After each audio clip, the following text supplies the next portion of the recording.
This is our 25th year. What an incredible achievement, just to be able to be in something so special for 25 years. And our family began its involvement at the end of the first year. So really we've been around for the entire 25-year history of this team, and what a team it's been. 3 championships, amazing records being set, records by our players, by our coaches, amazing coaches. Just those 3 cups alone, I think back to, well, first of all, we have Jason Fitzsimmons, a former coach. We have Rob Concannon here, a former player. But we also have currently Jared Bednar coaching in the NHL, and he made the playoffs this year. He has also won a cup in his AHL team. And then he won 2 cups with us, both as our coach as well as our player. So how lucky are we through our history of the South Carolina Stingrays, and our family has been there throughout. That's the thing I'm proudest of. I'm not going to take a long time, but I will say that this has been an incredibly successful team on and off the ice, and we've been hugely supportive of our communities, whether it was North Charleston, which we're housed in, or the city of Charleston, or this region in general. This has been a charitable organization that has supported so many different activities. We always made sure our players were in the streets. They've been doing community service of all sorts, whether it's working at the Children's Hospital or visiting children in schools. I feel that we've put together an incredible product, and I'm really proud to have been involved with this team and to continue that. So now I'm going to call on Jonathan Zucker, and he will give you more information. But again, thank you all for being with us this morning.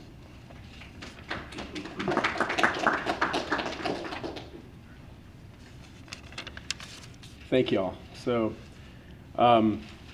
as you might imagine, after 25 years, we've really spent a lot of time and energy and love for this game and for this team. And we think that now is the right time to make a bit of a transition. And at this point, I would like to say we've had searched for quite some time to find the right partner, somebody who had a commitment to the game of hockey and was also committed to the community. And I'm thrilled to say that we found that partner in Todd Halloran, who I'll introduce in just a moment. I first want to thank everyone who's been involved in this team, our fans, our booster club, our season ticket holders, our players, of course, our coaches, Ryan Warsofsky and Steve Bergen, our team staff, our office staff, our doctors. There's a whole lot that is involved in the formula of making the Stingrays a reality. Also want to thank all of our partners, all of our corporate sponsors, of course the City of North Charleston, the Coliseum, SMG and Centerplate, and everyone in town, the Convention Visitors Bureau and the Chamber of Commerce, everybody who's supported our effort since day one. At this stage, I want to let everyone know that we have now sold a majority interest in the South Carolina Stingrays to Todd Halloran. We will maintain a minority interest in the team, and we really look forward to continuing to be involved in the team and its success over the coming years. I'd like to tell you a little bit about Todd, who's a really great person. I've had the pleasure of getting to know him over the last several months. Todd lives in Connecticut right now, and I know he's in the process of finding a place to live here in Charleston as well. He has an incredible passion for hockey. Lifetime hockey player. I think his parents even played hockey or figure skated. All of his children have played hockey. He was past president of the largest youth hockey organization in New England, and really just has a tremendous passion for the game through and through. He also has tremendous business acumen and success. He is a partner of Freeman Spogli. Did I say that right? Freeman Spogli, and he's a private equity investor with them, and he's been responsible for tremendous economic development, value creation, and quite a bit of job creation as well, and I know he's going to carry all of that expertise and experience into the Stingrays organization. Like us, Todd has a tremendous interest and commitment to the community and believes that the South Carolina Stingrays is a critical community asset. And that was a real key for us in finding a partner moving this team forward. We really thought that now was the right time to bring some fresh energy and to bring that additional experience and commitment to the organization. And I'm really thrilled to say that we've got a tremendous partner in Todd Halloran, and I'd like to introduce him and ask him to come up. One thing I'd like to add is that, of course, we'll remain committed to both youth and adult hockey through the Carolina Ice Palace. So we're not going anywhere as it relates to hockey in this community, and of course we'll still be involved with the team. But, ladies and gentlemen, Todd Halloran. Thank you, Jonathan. Thank you, Anita.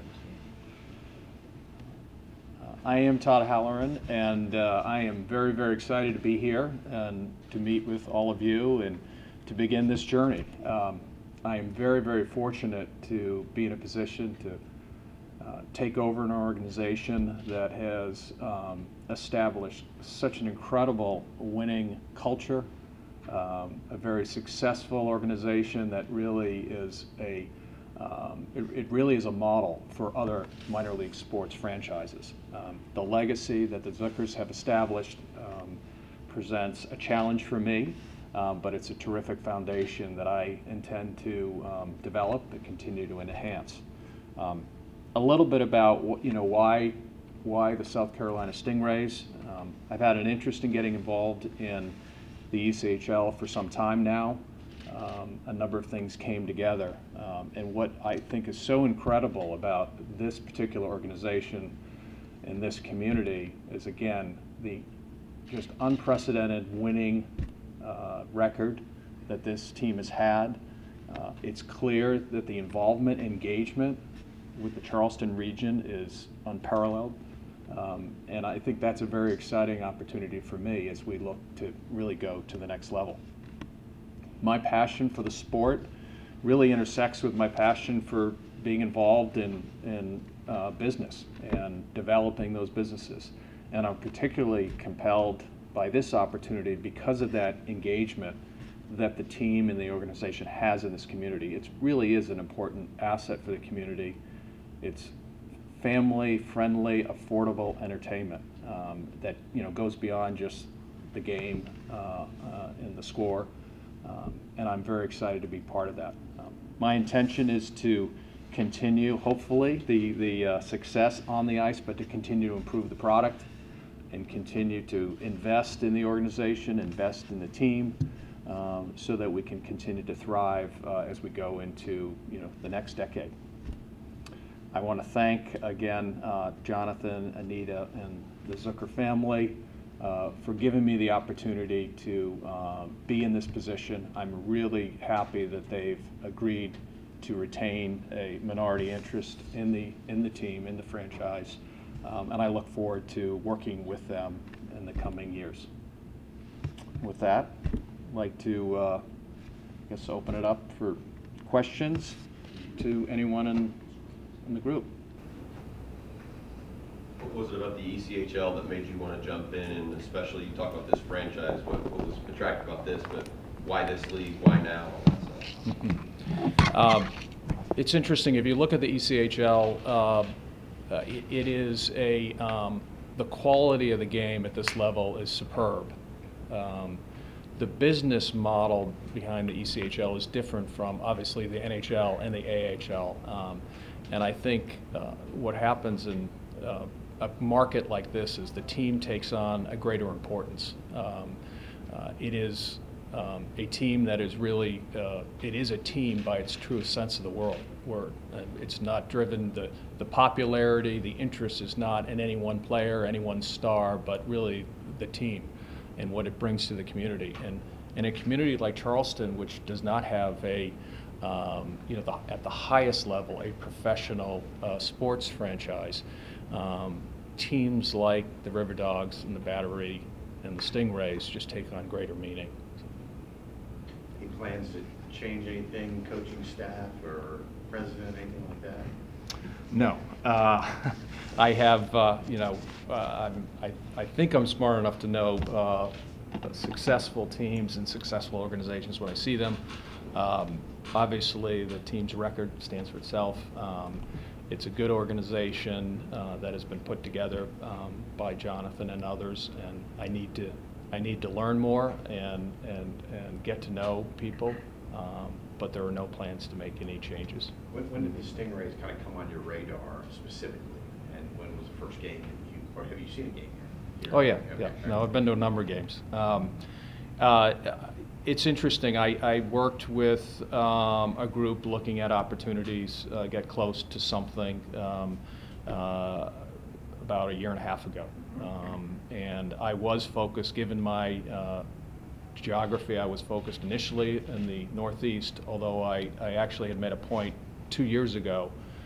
One of the few exceptions was this market and this team. And interestingly, when I got the call from the commissioner about an opportunity, I jumped at it. John, can you talk about now? What now specifically, or was it just kind of time? Or? I think 25 years marks a time to reflect, and I think we look back on the legacy that we've left here, and we feel that this is a good inflection point. There's a lot going on in this market. It's a tremendous opportunity from a growth perspective, and I think my mother and I are a bit distracted by our primary business, and really don't have the opportunity to spend as much effort on the team as we would have liked. And because of reaching this 25-year level, I think we realized that it was time for us to take a look at doing the responsible thing for the future of the team. Ice Palace will still be, you guys still be? Absolutely. Reaffirm our commitment to the Ice Palace and to both youth and adult hockey. Of course, we're involved here in Charleston and proud to be the only public ice surfaces here in the community. Of course, we have holdings north of the border in Canada as well. So we're very committed to hockey as an institution, and really committed to growing youth and adult hockey moving forward. Of course, my son also plays hockey, and so I spend a lot of time in the arena with him, and it's been a lot of fun. Yeah, it's very rare to have that combination, and that's why when the opportunity was brought to me, I moved relatively quickly. And as I said, the Zookers were very careful about thinking about the next owner, the next transition, if you will. And to their credit, they spent a lot of time working with the league, working with others to determine who's the right type of owner for this organization going forward. How much pressure comes along with that? They've won 3 cups. They're in the playoffs. You got to keep the success going. Yeah, well, I am concerned about that because there's only downside there. But again, I think there's a reason they've been successful so consistently, which is really difficult in the ECHL, given the player turnover and the affiliation with the parent teams, etc. And so it really is a testament to what they've built here in terms of the kind of players that they attract to this market, the coaching, the hockey operations staff. It really is incredible, the longevity of their success. Well, I grew up playing hockey, as was mentioned. I've been around the game for a long time, personally, both in terms of coaching, administering an organization. I have 4 adult and teenage children who all play. It's a game that I love. It's a beautiful game, and I like the fact that it is a game that doesn't truly get the credit it deserves, except maybe around the Olympics. I'm here to promote the game of hockey and the business that comes around the game of hockey.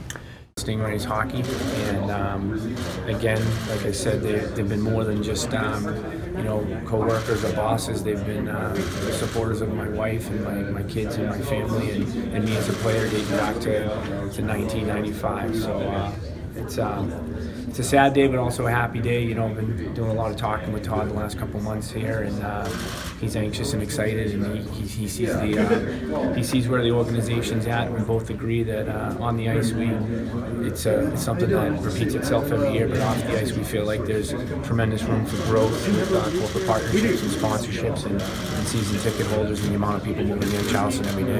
Is this the timing of it tough? I mean, you guys are trying to dig out of a 0-2 hole. Well, I spoke to the players this morning because I didn't want this to kind of pop up on social media, and you know, for hockey playing, no offense, I don't think they really care that much. You know what I'm saying? Like when I told them this morning, we got 11 guys in there who don't even, no offense, know who the owners are at times. You know, so they just looked at me like this. I tried to make light of it and be like, you know, now just go down to Orlando on Wednesday night and get a win. But I understand that the timing may look like it wasn't the best, which is understandable. But I think the guys can separate the ownership change and trying to win a hockey game down in Orlando on Wednesday. You and Anita have both talked about the off the ice stuff where there's room for improvement, and now Todd can kind of focus on that. Where do you see his biggest strength coming in as a new owner? That's a good question. I mean, I know you guys didn't get his whole bio, but he's a proven leader in some of the businesses that he's involved in on a daily basis. And anytime you can kind of you know, get somebody who's excited and energetic about trying to help us from a profitability standpoint, I mean, that's always good to see. You know, his roots are in Connecticut and New York and, you know, LA, so I'm sure he's done a fair share of traveling. And again, I feel like he's going to be somebody who's going to challenge me and challenge the staff. Look at this. The team's made tremendous strides off the ice and in the stands the last couple of years. You know, we're already at a good number of renewals from last year and from this year's numbers, and I like where we're at. It's just, how do we get to some of these people who are moving to town, the Volvos, the Mercedes-Benzes, and some of the people the bigger companies that are out there, and that's going to be a focal point of ours and hopefully moving forward.